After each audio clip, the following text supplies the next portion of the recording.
সংখ্যালঘুদের নিয়ে যে বক্তব্য অগ্নিমিত্রা পলের, সেই নিয়েও বিধানসভা গরম হলো।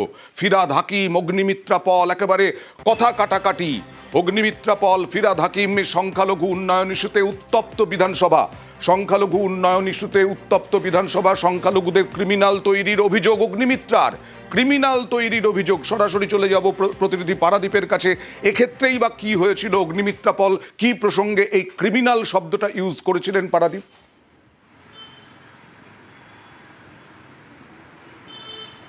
একদমই। তুমি জানো যে আজ গতকাল অন্তর্বর্তী বাজেট বা ভোট অন অ্যাকাউন্ট সেটা পেশ হয়েছিল এবং তার ওপর আজ ছিল জবাবি ভাষণ। এবং এই জবাবি ভাষণে বাদী বিবাদী অর্থাৎ শাসক এবং বিরোধী পক্ষের যারা বিধায়ক তারা একের পর এক তারা বক্তৃতা রাখছিলেন, ভাষণ দিচ্ছিলেন। এবং সেই প্রসঙ্গে জবাবি ভাষণে বলতে এসে অগ্নিমিত্রা পাল তিনি যেটা বলেন যে অন্তর্বর্তী বাজেট বা ভোট অন অ্যাকাউন্ট যেটা দেখা যাচ্ছে, সেখানে দেখা যাচ্ছে যে মাদ্রাসা এবং সংখ্যালঘু শিক্ষা উন্নয়ন খাতে এবার 13% বেশি বাজেট বাড়ানো হয়েছে।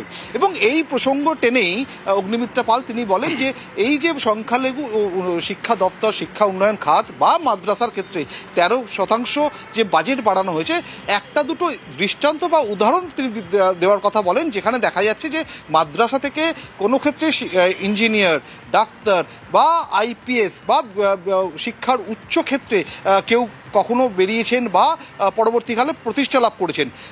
এরপরেই তিনি বলেন যে এই সরকার সংখ্যালঘুদের ক্রিমিনাল করে তোলার ক্ষেত্রে বিভিন্ন রকম ভূমিকা পালন করছে। এবং এই যে তিনি অগ্নিমিত্রা পাল তার জবাবি ভাষণে এই যে ক্রিমিনাল কথাটা ইউজ করেন, ক্রিমিনাল টার্মটা ইউজ করেন সংখ্যালঘুদের সঙ্গে একসাথে মিলিয়ে, সেখানেই কিন্তু বিতণ্ডা বাঁধে। এবং আমরা দেখি যে শাসক পক্ষের বেঞ্চ থেকে একাধারে যেমন ফিরহাদ হাকিম ছিলেন, অরূপ বিশ্বাস ছিলেন, মন্ত্রীরা ছিলেন, তারা কিন্তু বিভিন্নভাবে প্রতিবাদ জানান। তারপরেই কিন্তু বাকবিতণ্ডা জড়িয়ে পড়েন বিধায়করা এবং পরিস্থিতি উত্তপ্ত হয়ে ওঠে। বাজেট ছেড়ে এই আলোচনা। অগ্নিমিত্রা পল কিন্তু নিজের অবস্থানে অনড়। পাল্টা তৃণমূলের বিধায়ক সিদ্দিকুল্লাহ চৌধুরী কি বললেন দেখুন। আমি যে কথাগুলো আজকে বলেছি সেটা আমি উইথড্র করব না। সংখ্যালঘু এবং মাদ্রাসার দপ্তরে আপনারা প্রচুর টাকার বরাদ্দ দিয়েছেন। এটা কি শিক্ষার জন্য দেওয়া হচ্ছে, নাকি অনুপ্রবেশকারীদের একটা আড়াল করে মদত করার বন্দোবস্ত করা হচ্ছে? আপনারা ভোট ব্যাংকের জন্য, নিজস্ব পলিটিক্যাল এজেন্ডার জন্য সংখ্যালঘু ভাই বোনকে মডার্ন এডুকেশন দিচ্ছেন না, তাদের হাতে বন্দুক দিচ্ছেন, তাদেরকে ক্রিমিনাল তৈরি করছেন। এটা তো আমি কোনো ভুল বলিনি। আপনার সাহস থাকে ফিরহাদ হাকিম মহাশয়, আমি সংবাদ মাধ্যমে আপনাকে চ্যালেঞ্জ দিচ্ছি, এই 15 বছর পশ্চিমবঙ্গের মাদ্রাসায় কত ডাক্তার, ইঞ্জিনিয়ার বেরিয়েছে তার তালিকা দিন। আর কতজন আপনার সম্প্রদায় থেকে কতজনকে আমরা ক্রিমিনাল বাপ্তি বানিয়েছেন আপনার সরকার, তার একটা তালিকা দিন। দুধ কা দুধ, পানি কা পানি হয়ে যাবে। এরা অপরাধী। ভারতের ইতিহাস পড়েনি, গণতন্ত্র পড়েনি, ধর্মনিরপেক্ষতা পড়েনি। এরকম মহিলাদেরকে দেশ থেকে তাড়িয়ে দেওয়া দরকার। এরা অযোগ্য। আমরা একসাথে আছি, একসাথে থাকবো। হিন্দু মুসলমান আজকে বাংলায় কিছু করা যাবে না। প্রমাণ পাবেন ভোটে, ওখানে দাঁড়িয়ে ক্ষমা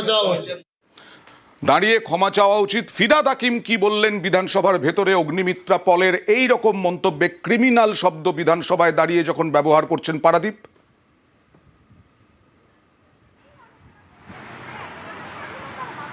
দেখো, তুমি জানো যে ফিরহাদ হাকিম এই বিষয়ে একেবারে বিধানসভার অধিবেশন কক্ষের মধ্যে যেমন প্রতিবাদ জানিয়েছেন, পরবর্তীকালে তিনি বিধানসভা থেকে বেরিয়ে বিধানসভার বাইরে গিয়েও কিন্তু এই বিষয়ে একই রকমভাবে প্রতিবাদ জানিয়েছেন। এবং পরবর্তী ক্ষেত্রে যখন আমরা দেখেছি সেকেন্ড ধাপ শুরু হয় বিধানসভার অধিবেশন কক্ষে, তখন কিন্তু মুখ্য সচেতক নির্মল ঘোষ তিনি দাঁড়িয়ে উঠে এই বিষয়টা দৃষ্টি আকর্ষণ করেন স্পিকারের। এবং তিনি যেটা বলেন যে এইরকম একটা অসাংবিধানিক শব্দ ব্যবহার করার জন্য বিধায়ক অগ্নিমিত্রা পাল তার বিরুদ্ধে যেন ব্যবস্থা নেওয়া হয়। এবং এই শব্দটি স্পিকার বলেন যে এই শব্দটি যেহেতু অসাংবিধানিক এবং যেহেতু এই শব্দটি কোথাও গিয়ে একটা আঘাত দিচ্ছে, ভাবাবেগে আঘাত দিচ্ছে, তাই এই শব্দটি এক্সপাঞ্জ করা হবে।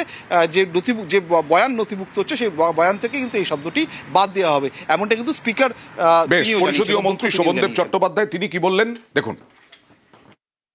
এটা অত্যন্ত দুর্ভাগ্যজনক এবং নিন্দনীয়।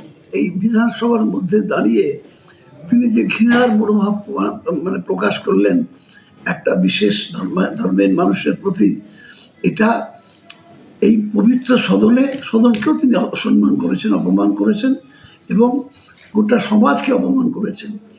আজকে সমাজের থেকে মুখ্যমন্ত্রী চাইছেন যে সমস্ত মানুষ আজকে একভাবে এগোক। বিজেপি ধর্মান্ধতার পলিটিক্স করতে বিশ্বাস করে বেশি। বাংলার মানুষ এদের ক্ষমা করবে না কোনোদিন।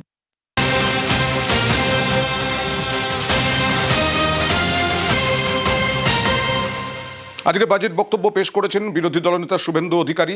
এরপর অশোক লাহিড়ী, বিজেপির বিধায়ক, বিশিষ্ট অর্থনীতিবিদ, তাকে অপমান করার অভিযোগে বিজেপি ওয়াকআউট করে শুভেন্দু অধিকারীর নেতৃত্বে। অশোক লাহিড়ীকে অপমান করার অভিযোগ, কেন্দ্রীয় বাজেটকে কটাক্ষ করার অভিযোগ, কেন্দ্রীয় বাজেটকে কটাক্ষ করার প্রতিবাদ, ওয়াকআউট বিজেপির। কেন অশোক লাহিড়ীকে কি বলা হয়েছে? চন্দ্রিমা ভট্টাচার্যের বিরুদ্ধে অভিযোগ। কথা বলবো প্রতিনিধি আবিরের সঙ্গে। আবির, দেখো, প্রথম বিষয়টা হচ্ছে আজকে অশোক লাহিড়ী তিনি যখন বাজেট বক্তৃতা তিনি যখন উপস্থিত ছিলেন বা তিনি যখন বলছিলেন, সেই সময় তিনি উল্লেখ করেন সেটা হচ্ছে যে মুখ্যমন্ত্রী কেন্দ্রীয় বাজেটকে হামটি ডামটি বলেছে। এই হামটি ডামটি শব্দের অর্থ কি? একই সঙ্গে তিনি বলেন যে রাজ্য সরকারের বাজেটের যে এত বই এবং এত তথ্য, তার এই বাজেট সম্পর্কে পড়তে ভোর 4:30 বেজে গিয়েছে। তো পাল্টা যখন বক্তব্য বাজেটের আলোচনাতে চন্দ্রিমা ভট্টাচার্য উল্লেখ করেন, তখন তিনি বলেন যে 4:30 পর্যন্ত বেজে গিয়েছে এই যে বাজেট, নীরস বাজেটকে সরস বলার নিয়ে একটা কৌতুক করা হচ্ছে, ব্যঙ্গাত্মক শব্দ ব্যবহার করা হচ্ছে। তো কেন্দ্রীয় সরকারের যে বাজেটের যে বিষয়, সেই বিষয়টি নিয়ে তারা পাল্টা প্রশ্ন তোলে এবং তখনই বিজেপি শিবিরের তরফ থেকে বলা হয় এটা কার্যত তাদেরকে অপমান করা হচ্ছে এবং কেন্দ্রীয় বাজেটকে অন্যভাবে কটাক্ষ করা হচ্ছে। তা নিয়ে তাদের তরফ থেকে পাল্টা স্লোগান শুরু হয়, তারা প্রতিবাদ করতে শুরু করেন এবং শেষমেশ তারা ওয়াকআউট করে অধিবেশন কক্ষ ছেড়ে বেরিয়ে যান। এবং বলা হচ্ছে, অভিযোগ করা হচ্ছে বিরোধী দলনেতার পক্ষ থেকে 10 মিনিট ধরে নাকি চন্দ্রিমা ভট্টাচার্য অপমান করেছেন অশোক লাহিড়ীকে। শুভেন্দু অধিকারী এবং অশোক লাহিড়ী কি বলছেন দেখুন। এই ধরনের আলোচনা খুবই নিকৃষ্ট ধরনের আলোচনা। ব্যক্তিগত আক্রমণ না করে যা বক্তব্য রাখা হয়েছে তার কথা বলা উচিত। এগুলো তো অপ্রাসঙ্গিক। আমি ইংরেজি জানি কি জানি না, আমার ইংরেজির অ্যাকসেন্ট কি, এইটা খুবই অপ্রীতিকর। কবিতা আছে না, রাম গরুরের ছানা হাসতে তাদের মানা। ব্যঙ্গর তো কোনো আপত্তি নেই, লোকে হাসুক না। তুমি একটা ব্যঙ্গ করলে আমি আরেকটা ব্যঙ্গ করব। এখানে ব্যঙ্গ নয়, এখানে প্রায় সে গালাগালির পর্যায়ে।